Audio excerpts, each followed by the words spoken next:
We are in outside of Rachel, Nevada, about 150 miles northwest of Las Vegas, in central eastern Nevada. This is Panora Farms. It's a family-run business. We have about 2,000 acres of productive land. We spend a lot of our time chasing the dew, so it's always hit or miss, and that's one of the biggest limiting factors, at least out here in the desert.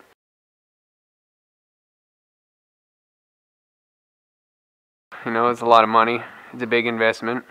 The issue with the water, not knowing what our water out here would be like, and just the a new piece of machinery. Got to learn again.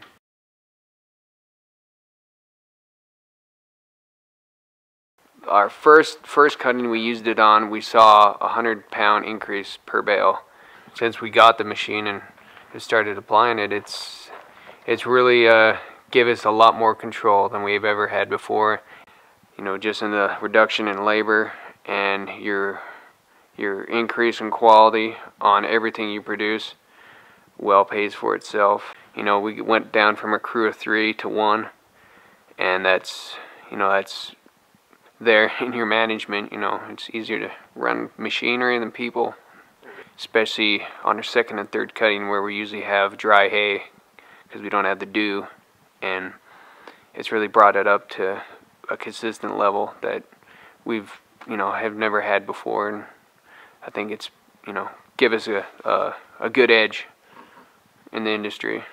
We're not pressed to get everything done in 3 to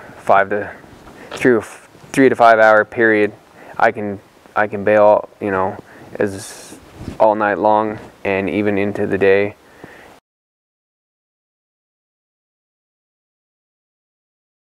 The interface on it was pretty straightforward and real simple.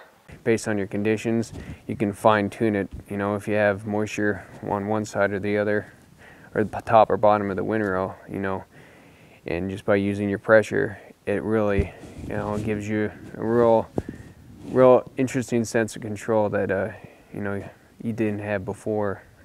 If you don't utilize the technology that's out there that's like this, you're behind the curve, and when prices drop, who knows, you may be the one guy that goes out as far as availability and service, whether hands-on or through information. I've been satisfied.